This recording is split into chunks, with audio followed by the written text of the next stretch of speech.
Hello, my friends. Today I want to talk further about a verse that we have been working with in the Tao Te Ching and apply it to relationships.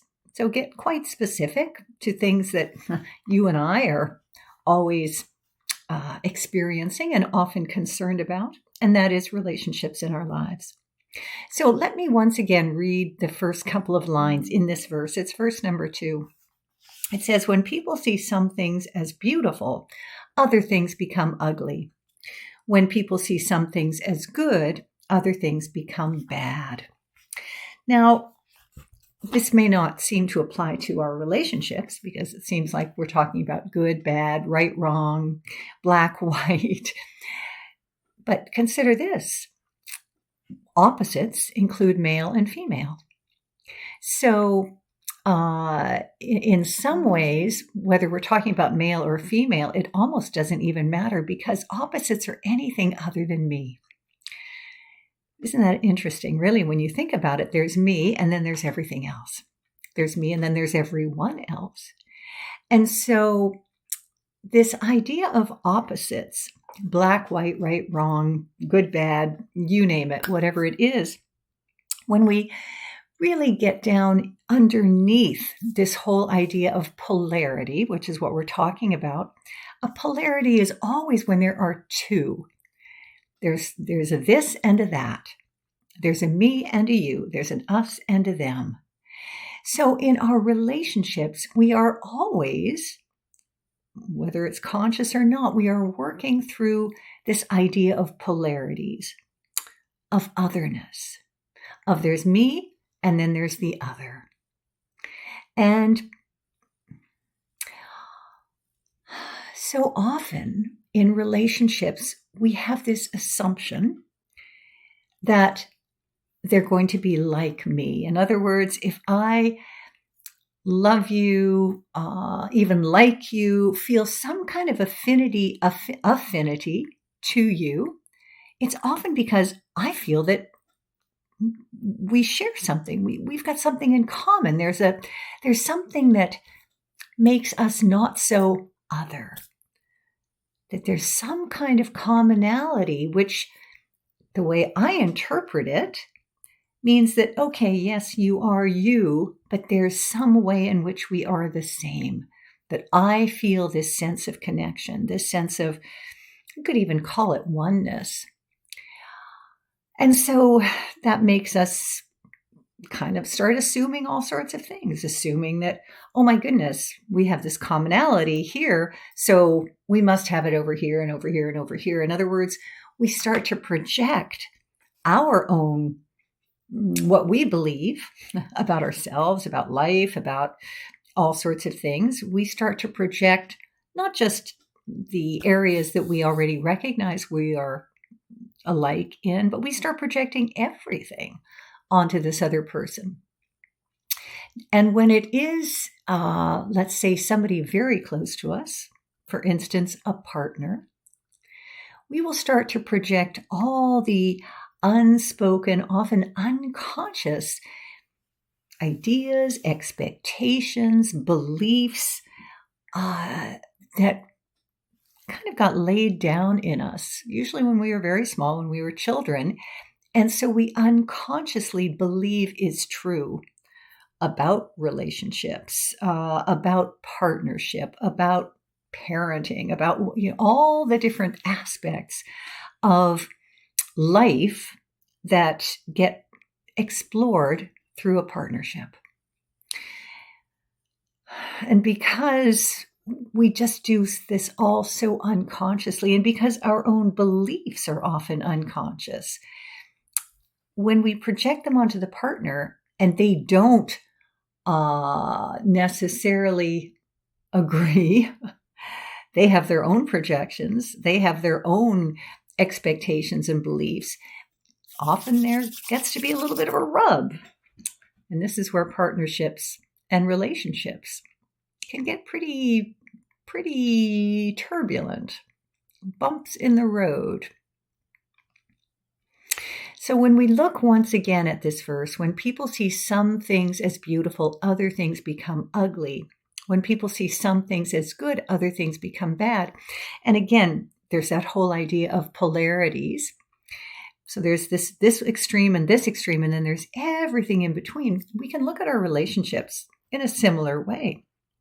Because even though we may have common ground, and it was that common ground that probably drew us together in the first place, there are all sorts of places where we start to realize we don't have common ground.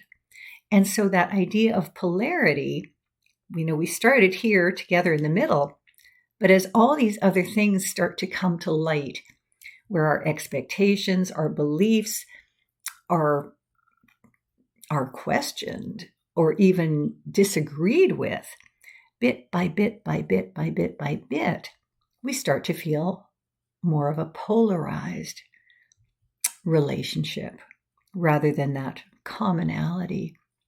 And this is where people start to think, oh, this doesn't work for me, whether it's a friendship or whether it's a romantic partnership or even a business partnership. When we find this sense of disappointment, betrayal even, all sorts of stuff comes up. And often this is a time where people can just say, okay, I'm out of here. This doesn't work for me anymore. You're not the person I thought you were. All these things start coming unwound because we find ourselves in this opposition, this polarization that is so uncomfortable. And yet, in a way, this is where our real work begins. Because one of the purposes of a partnership is to help us start uncovering these belief systems, these expectations, these projections that are really not true and that really limit us. When we were little, we took on all sorts of beliefs based on the experiences, what we saw, all sorts of things around us. And at that point in time, we had no ability to assess or discern or analyze why people did certain things. We just sucked it all in, and then we made all sorts of assumptions based on how we experienced what was happening around us. And so all these things got laid down. And a good example is how men and women are supposed to be, how husbands and wives are supposed to be. And even in the most, let's say, equal of partnerships, very often men and women have different expectations. They will treat each other differently. Boys are treated differently than girls. There's a whole social dynamic that's been played out for centuries around women and men, women's roles, men's roles, what a woman's like, what a man's like. And although these can be helpful in some ways, in other ways they limit. And so most of us got wired with very limiting expectations, beliefs, assumptions about how we're supposed to be. If we're a woman, what a woman's supposed to be like. If we're a man, what a man is supposed to be like, and then vice versa. And so if you're in a heterosexual relationship, you'll tend to project that onto your partner. And even if they do fulfill your requirements, eventually it's going to start feeling uncomfortable, like limited, like, your relationship is kind of in this narrow box, and you may feel fulfilled in some ways, hopefully you do, and satisfied in lots of ways, but eventually it's going to feel a bit stifling because both of you are here to grow. We're all here to grow. And if we're in a relationship that, because of our own parameters, we may say it's you're doing this to me, but bottom line, we're doing it to ourselves, and then we're projecting it onto our partner. I'm experiencing the sense that I have to. All right, this is really a generalization. I have to stay home and have babies while you get to go out in the world and have a great, exciting time. Now, if that's my belief system, then yeah, I'm going to stay home and have babies, and I probably will choose a partner who can support me to do that, because that's just how I think it is. But eventually, whether the babies are still at home or whether they've grown up, I'm going to feel the urge to do more, because I'm here to do more. Having babies is great and raising them is wonderful, but unless something takes me out, I'm still going to be around when they're already grown and they really don't need that constant care. So I'm going to want to evolve. I'm going to want to become more than what I have been. But my partner may still think, well, she's been happy so far. She'll continue to be happy, but I'm feeling kind of restless. And now I start maybe blaming my partner for not allowing me to expand, when really I'm the one who's not allowing me to expand. My partner may be buying into that, but it's really up to me to finally say, it's time for me to grow. It's time for me to expand and explore and bring forward more of what I'm here to bring forward. But I have to take responsibility for that myself. So as the poles become more opposite, what felt okay for a while, now it's not feeling so good. Now I'm feeling a little tight. I'm feeling a little constrained. I'm feeling a little restrained.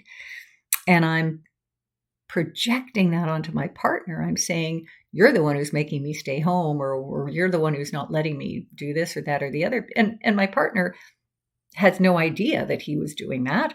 He's just treating me the way he's always treated me and expecting me to be happy the way I've always been happy. And now as I'm getting more uncomfortable, he's starting to get uncomfortable because I'm not satisfied anymore. And I'm maybe even taking it out on him. And meanwhile, anyway, you kind of get what I'm talking about. So this is where it becomes very important to do our own work, to start bringing back our projections onto our partner and really feeling and looking very with a lot of honesty at ourselves.